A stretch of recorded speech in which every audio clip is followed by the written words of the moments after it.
Capítulo 22. Foi o início de uma vida nova para Tracy. Ela comprou uma linda casa georgiana na Eaton Square 45, esplêndida e alegre, perfeita para receber.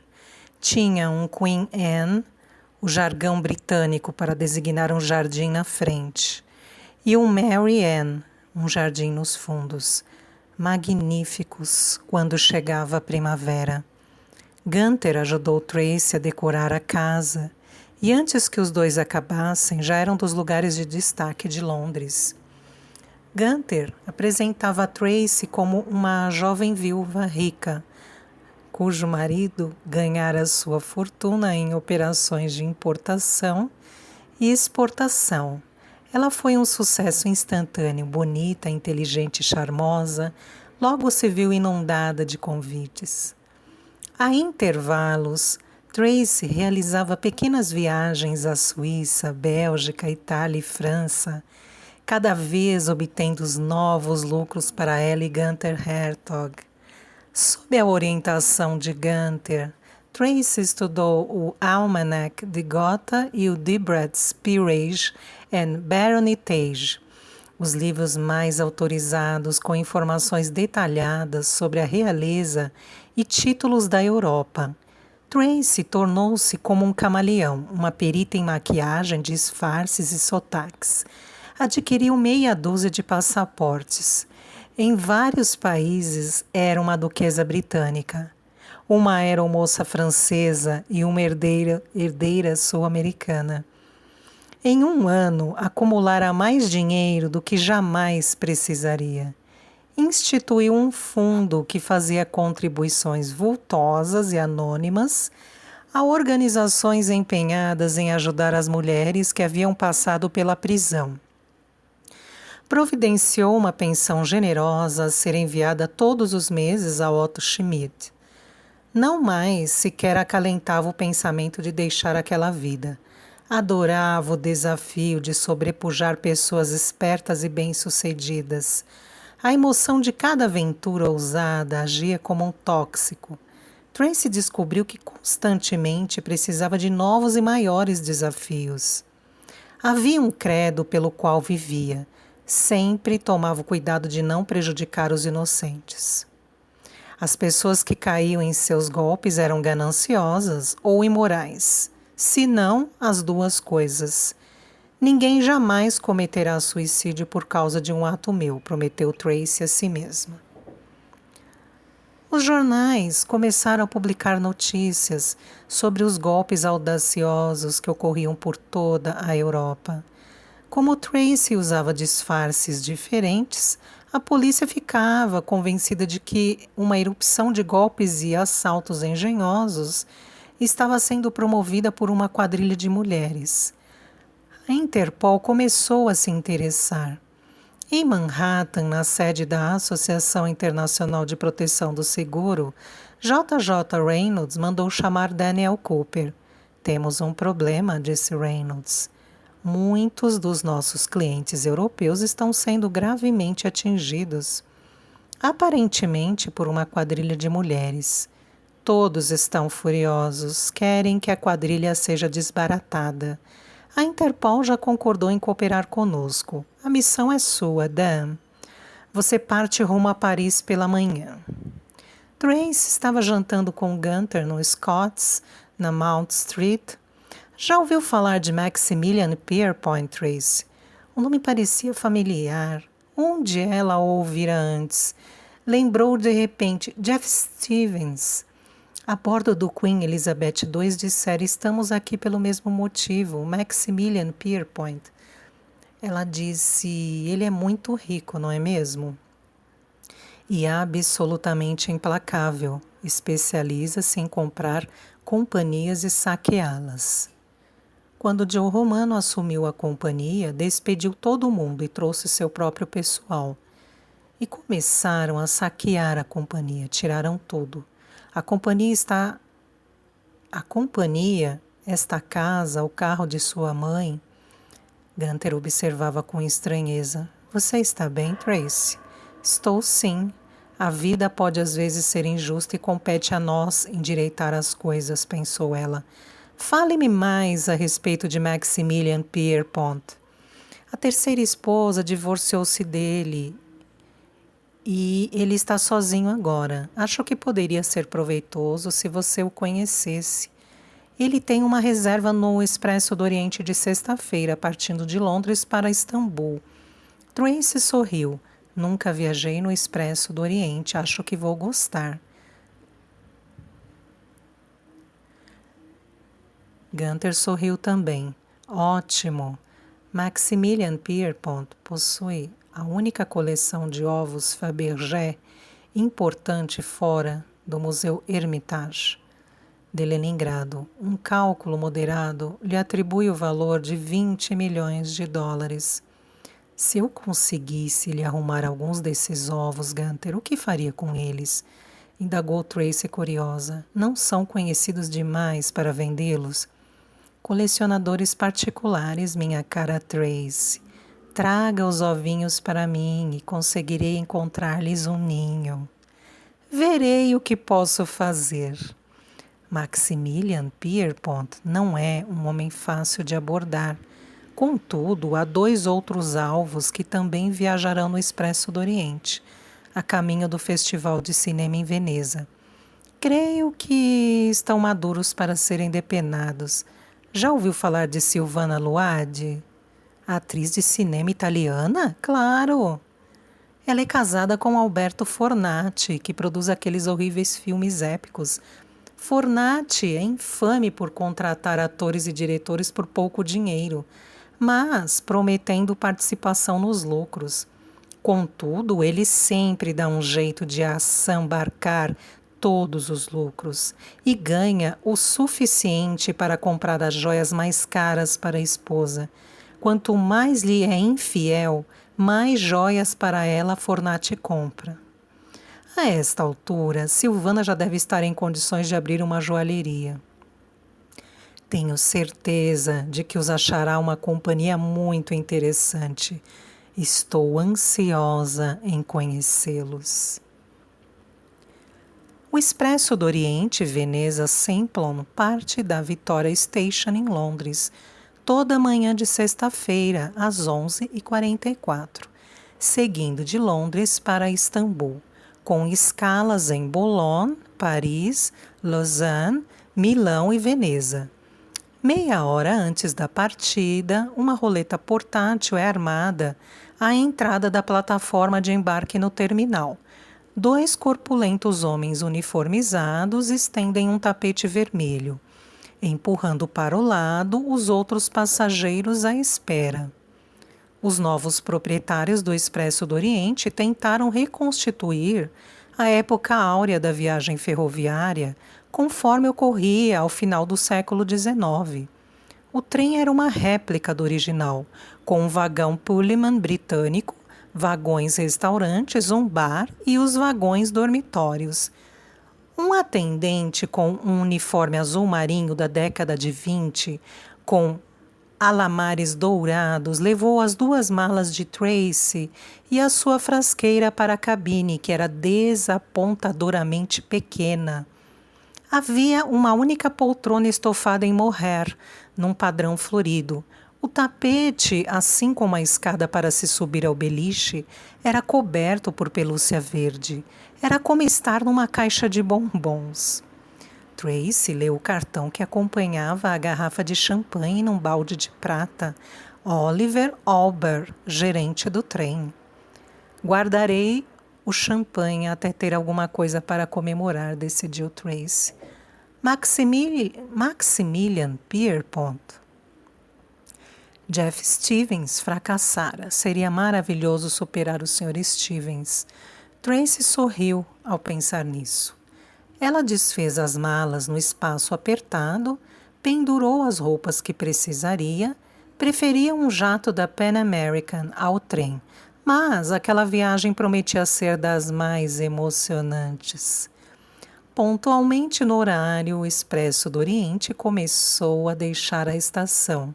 Tracy sentou-se e ficou observando a passagem dos subúrbios meridionais de Londres.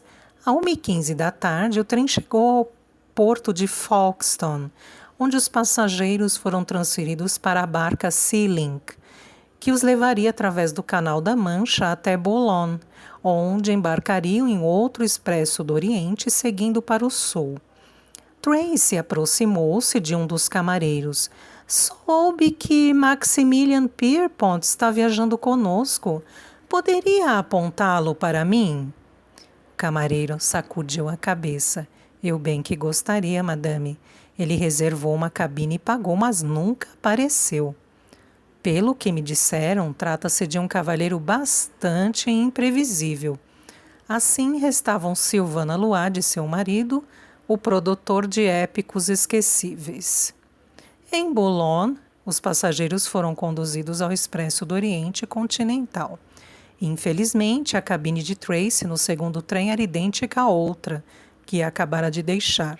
O leito irregular da estrada, tornando a viagem ainda mais desconfortável. Ela permaneceu na cabine durante o dia inteiro, fazendo planos. Às 8 horas da noite começou a se vestir. A etiqueta do Expresso do Oriente recomendava traje a rigor. Tracy escolheu um deslumbrante vestido cinza claro de chiffon, com sapatos de cetim da mesma cor. A única joia era uma magnífica fieira de pérolas iguais. Ela parou diante do espelho antes de deixar a cabine, contemplando a sua imagem por um longo tempo. Os olhos verdes tinham uma expressão de inocência. O rosto parecia ingênuo e vulnerável. O espelho está mentindo, pensou Tracy. Não sou mais essa mulher. Vivo uma fantasia, só que das mais emocionantes. No instante em que Tracy deixou a cabine, a bolsa escorregou de sua mão. Ela ajoelhou-se para recuperá-la e aproveitou para examinar rapidamente as fechaduras pelo lado de fora da porta. Havia duas, uma Vale e uma Universal. Não serão problemas. Tracy levantou-se e seguiu para os vagões restaurantes. Havia 3. Os assentos eram forrados de pelúcia, as paredes envernizadas, luzes suaves brilhando em candelabros de latão, com anteparos Lalique. Tracy entrou no primeiro restaurante e notou que havia diversas mesas vazias. O maître cumprimentou-a. Uma mesa só para uma pessoa, mademoiselle? Tracy olhou ao redor. Vou me encontrar com alguns amigos, mas obrigada. Ela continuou para o vagão-restaurante seguinte. Este estava mais cheio, mas ainda havia diversas mesas vazias. Boa noite, disse o maître. Vai jantar sozinha? Não, vou encontrar com alguém, obrigada. Tracy deslocou-se para o terceiro vagão-restaurante. Ali todas as mesas se achavam ocupadas. O maître deteve-a na porta. Infelizmente, terá de esperar por uma mesa, madame. Mas há algumas disponíveis nos outros carros. Tracy correu os olhos pelo vagão e avistou o que procurava numa mesa do outro canto. Não se preocupe, disse ela, estou vendo alguns amigos. Ela passou pelo maître e se encaminhou para o objetivo. Com licença, todas as mesas estão ocupadas. Importam-se que eu me sente aqui?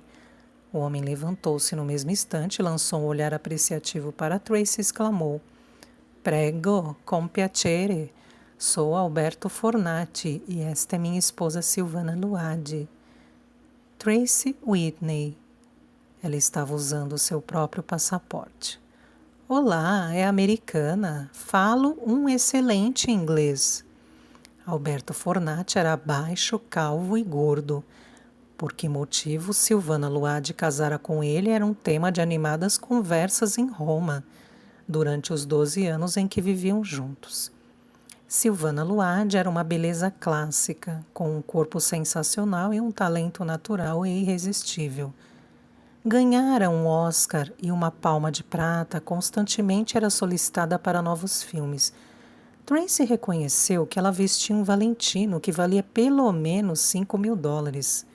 As joias que ostentavam deviam valer quase $1 milhão. Tracy lembrou-se das palavras de Gunther Hertog. Quanto mais lhe é infiel, mais Fornati compra joias para ela. A esta altura, Silvana já deve estar em condições de abrir uma joalheria. Esta é a sua primeira viagem no Expresso do Oriente, signorina? Perguntou Fornati, puxando conversa depois que Tracy sentou. É sim. Trata-se de um trem muito romântico, cheio de histórias. Os olhos de Fornati estavam úmidos. Histórias muito interessantes. Sir Basil Zaharoff, o magnata das armas, por exemplo, costumava viajar no velho Expresso do Oriente, sempre na 7ª cabine. Uma noite ouviu um grito abatido em sua porta, e uma linda duquesa espanhola jogou-se em cima dele. Ele fez uma pausa, passando manteiga num pãozinho e comendo. O marido estava tentando assassiná-la. O casamento fora promovido pelos pais, e só então a pobre moça descobria que o marido era insano. Zaharoff conteve o marido, acalmou a jovem histérica. Assim começou um romance que durou 40 anos. Emocionante, murmurou Tracy, os olhos arregalados de interesse. Sim. Depois disso, eles se encontravam no Expresso do Oriente. Zaharoff na cabina 7, ela na 8. Quando o marido morreu, a duquesa casou com Zaharoff. Como símbolo de seu amor e um presente de casamento, Zaharoff comprou para ela o cassino de Monte Carlo. Uma linda história, Sr. Fornati. Silvana Luardi se mantinha num silêncio impassível. Mangia, recomendou Fornati a Tracy. Coma. O cardápio consistia de 6 pratos. Tracy notou que Alberto Fornati comia cada um e ainda terminava o que a esposa deixava no prato. Entre os bocados, ele falava sem parar. Por acaso é atriz? Ele perguntou a Tracy. Ela riu. Oh, não, sou apenas uma turista. Ele contemplou-a com uma expressão radiante. Pois é bastante bonita para ser uma atriz. Ela já disse que não é uma atriz, interveio Silvana, bruscamente. Alberto Fornati ignorou-a e disse a Tracy: sou produtor de filmes e tenho certeza que os conhece. Os Selvagens, Os Titãs contra a Supermulher. Quase não vou ao cinema, desculpou-se Tracy, sentindo a perna gorda de Fornati a comprimir-se contra a sua. Talvez eu possa dar um jeito para lhe mostrar alguns dos meus filmes. Silvana ficou pálida de raiva. Já esteve alguma vez em Roma, minha cara? Indagou Fornati, subindo e descendo a perna pela de Tracy. Para dizer a verdade, eu planejava ir a Roma depois de Veneza. Esplêndido, beníssimo. Vamos nos encontrar todos para jantar, não é mesmo, cara minha? Ele lançou um olhar rápido para Silvana antes de continuar. Temos uma residência espetacular na Via Ápia, 10 acres de... Ele fez um gesto amplo com a mão, derrubando uma tigela de molho no colo da esposa. Tracy não pôde determinar se fora ou não um acidente. Silvana Luardi levantou-se, olhando para a mancha a se espalhar em seu vestido. Sei un mascalzone, gritou ela. Tieni-le tu putani lontano da me. Ela saiu furiosa do vagão-restaurante, acompanhada por todos os olhos.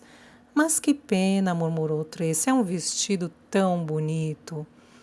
Ela tinha vontade de esbofetear o homem por aviltar a esposa daquela maneira. Ela merece cada quilate de joia que ganha, pensou Tracy, e muito mais. Fornati suspirou. Fornati comprará outro vestido para ela, e não dê importância às suas maneiras. Ela tem muito ciúme de Fornati. Tenho certeza que ela tem um bom motivo para isso. Tracy disfarçou a ironia com um pequeno sorriso. Fornati sentiu-se envaidecido. Tem razão. As mulheres acham Fornati muito atraente. Tracy teve de fazer um grande esforço para não desatar a rir do pomposo homenzinho, o que posso perfeitamente compreender. Ele inclinou-se por cima da mesa e pegou-lhe a mão. Fornati gosta de você. Fornati gosta muito de você. O que faz para ganhar a vida? Sou uma secretária executiva e poupei todo o meu dinheiro para esta viagem. Espero conseguir um bom emprego na Europa. Os olhos esbugalhados de Fornati percorreram o corpo de Tracy. Fornati lhe promete que não terá qualquer problema. Ele trata muito bem as pessoas que o tratam bem. É um homem muito generoso, disse Tracy timidamente. Ele baixou a voz para acrescentar: talvez pudéssemos conversar a esse respeito mais tarde em sua cabine. Isso poderia ser embaraçoso. Por quê? Por quê? É um homem muito famoso e todos no trem sabem provavelmente quem é. Mas é claro, se o virem entrar em minha cabine, algumas pessoas podem interpretar de maneira errada. Mas se sua cabine for perto da minha, qual é o número de sua cabine? É 70. 70. Ele fitou-a com uma expressão esperançosa. Tracy suspirou. Estou em outro vagão. Por que não nos encontramos em Veneza? Fornati ficou radiante. Bene, minha esposa passa a maior parte do tempo no quarto. Não suporto o sol em seu rosto. Já esteve alguma vez em Veneza? Não. Pois iremos a Torcello, uma linda ilhota com um restaurante maravilhoso, o Locanda Cipriani. É também um pequeno hotel. Os olhos dele brilharam. Molto privato. Tracy presenteou com um sorriso lento e compreensivo. Parece excitante. Ela baixou os olhos, triunfante demais para acrescentar qualquer outra coisa. Fornati inclinou-se para a frente, apertou a mão de Tracy e sussurrou: ainda não sabe o que é excitamento, cara minha. Meia hora depois, Tracy estava de volta à sua cabine. O Expresso do Oriente avançava velozmente pela noite solitária, passando por Paris, Dijon, Valarbe, enquanto os passageiros dormiam. Todos haviam entregue seus passaportes na noite anterior e as formalidades na fronteira seriam tratadas pelos cabineiros. Às 3:30 da madrugada, Tracy deixou discretamente sua cabine. Era um momento crítico. O trem chegaria a Lausanne e atravessaria a fronteira suíça às 5:21 e deveria chegar em Milão, na Itália, às 9:15. De pijama e chambre, levando uma bolsa, Tracy seguiu pelo corredor, todos os sentidos alerta, a emoção familiar fazendo seu pulso disparar. Não havia banheiros nas cabines, apenas um na extremidade de cada vagão. Se alguém a detivesse, Tracy diria que estava à procura de um banheiro de mulheres, mas não encontrara nenhum. Os cabineiros aproveitavam as horas sossegadas da madrugada para recuperar o sono atrasado. Tracy chegou à cabine 70 sem qualquer incidente. Experimentou a maçaneta. A porta se achava trancada. Tracy abriu a bolsa, tirou um objeto metálico e um pequeno vidro com uma seringa. Começou a trabalhar. 10 minutos depois, retornava à sua cabine e meia hora mais tarde dormia profundamente, com o vestígio de um sorriso no rosto recentemente lavado. Às 7 da manhã, 2 horas antes de o Expresso do Oriente chegar a Milão, houve uma sucessão de gritos penetrantes. Partiam da cabine 70 e despertaram todo o vagão. Passageiros abriram as portas de suas cabines para descobrir o que estava acontecendo. Um cabineiro aproximou-se correndo e entrou na 70. Silvana Luade estava histérica. Alto, socorro! Todas as minhas joias sumiram. Este trem miserável está cheio de ladrões. Acalme-se, por favor, madame, suplicou o cabineiro. Os outros... Acalmar-me? A voz de Silvana Luade ergueu-se uma oitava. Como se atreve a me mandar acalmar, estúpido maiale? Alguém roubou minhas joias, que valem mais de $1 milhão. Como isso pode ter acontecido? Indagou Alberto Fornati.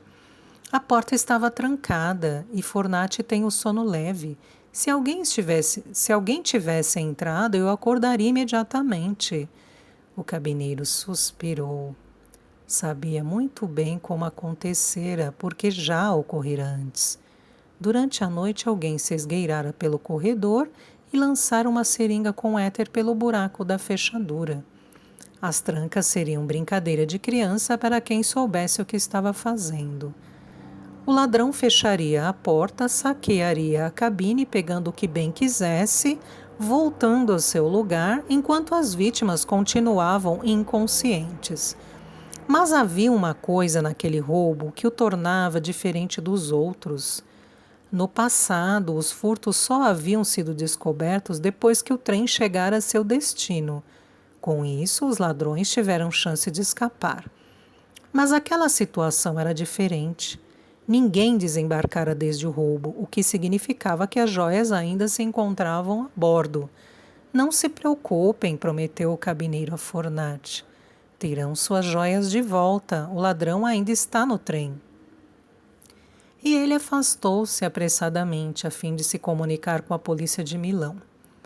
Quando o Expresso do Oriente entrou no terminal de Milão, 20 guardas de uniforme e detetives à paisana esperavam na plataforma da estação, com ordens para não deixar quaisquer passageiros ou bagagens saírem do trem. Luigi Ricci, o inspetor encarregado do caso, foi levado diretamente à cabine dos Fornatis. A histeria de Silvana Luadi aumentara. Todas as joias que eu possuía estavam nesta caixa, gritou ela, e nenhuma se achava segurada. O inspetor examinou a caixa de joias vazia. Tem certeza de que pôs as joias aqui na noite passada, senhora? Mas claro que tenho certeza. Guardo-as todas as noites. Seus olhos luminosos, que haviam emocionado milhões de fãs apaixonados, exibiam lágrimas. O inspetor Ricci estava disposto a enfrentar dragões por ela. Ele foi até a porta da cabine, abaixou-se, farejou o buraco da fechadura, percebeu o odor persistente de éter. Houvera um roubo e ele tensionava agarrar o bandido insensível. O inspetor Ricci empertigou-se e disse: Não se preocupe, senhora. Não há qualquer possibilidade de as joias serem retiradas deste trem. Pegaremos o ladrão e suas joias serão devolvidas. O inspetor Ricci tinha todos os motivos para estar confiante. A armadilha estava hermeticamente fechada e não havia qualquer possibilidade do culpado escapar. Um a um, os detetives levaram os passageiros a uma sala de espera da estação que fora cercada, revistando-os meticulosamente. Muitos passageiros eram proeminentes e ficaram indignados. Lamento profundamente, explicava o inspetor Ricci a cada um, mas um roubo de $1 milhão é uma coisa muito grave. À medida que cada passageiro deixava o trem, os detetives reviravam suas cabines pelo avesso. Cada centímetro de espaço era examinado. Aquela constituía uma oportunidade esplêndida para o inspetor Ricci e ele tencionava tirar o máximo proveito. A recuperação das joias roubadas significaria uma promoção e um aumento. Sua imaginação entrou em delírio. Silvana Luadi ficaria tão grata que provavelmente o convidaria para... Ele deu ordens com vigor renovado. Houve uma batida na porta da cabine de Tracy e um detetive entrou no instante seguinte. Com licença, senhorina. Houve um roubo, é necessário revistar todos os passageiros. Se fizer o favor de me acompanhar... Um roubo? A voz de Tracy era chocada. Neste trem? Receio que sim, senhorina. Quando Tracy saiu da cabine, 2 detetives entraram, abriram suas malas, começaram a verificar cuidadosamente o conteúdo. No final de 4 horas de busca, a polícia encontrara vários maços de marihuana, 5 onças de cocaína, uma faca e um revólver ilegal. Mas não havia qualquer sinal das joias desaparecidas. O inspetor Ricci não podia acreditar. Revistaram todo o trem? Ele perguntou a seu lugar-tenente. Inspetor, revistamos cada palmo do trem. Examinamos a locomotiva, os vagões restaurantes, o bar, os banheiros, as cabines. Revistamos os passageiros e os tripulantes, examinamos a bagagem inteira. Posso jurar que as joias não se encontram no trem. Talvez a mulher tenha simplesmente imaginado o roubo.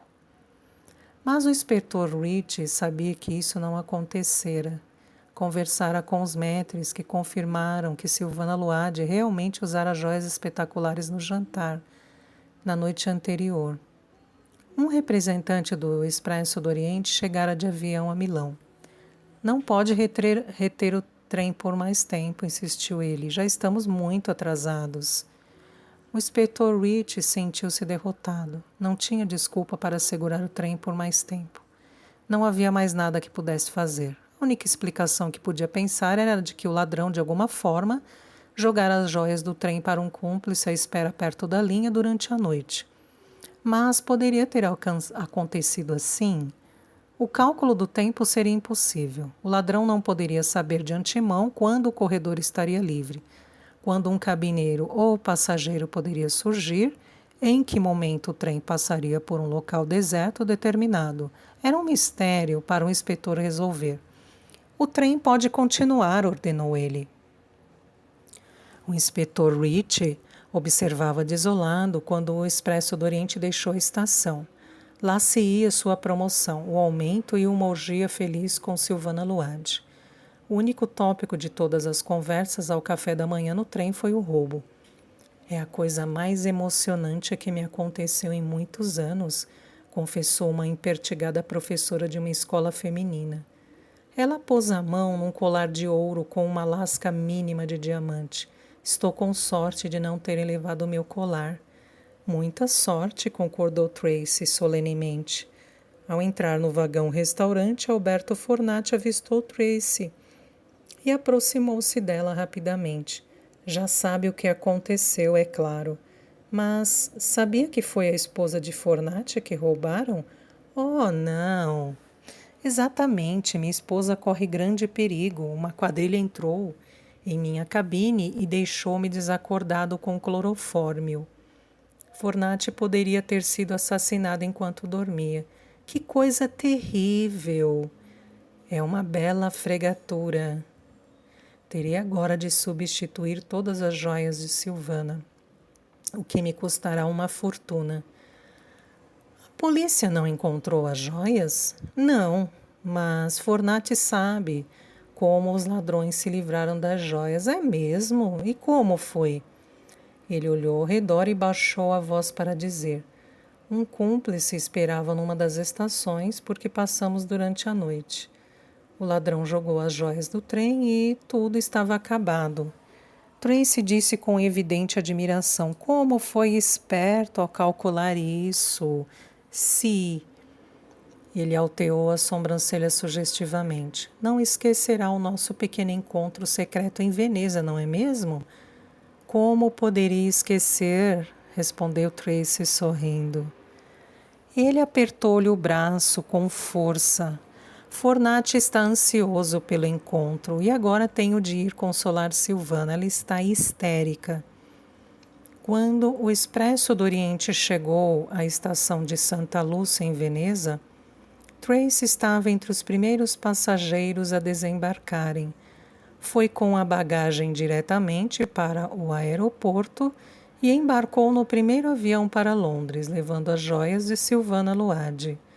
Gunther Hertog ficaria bastante satisfeito.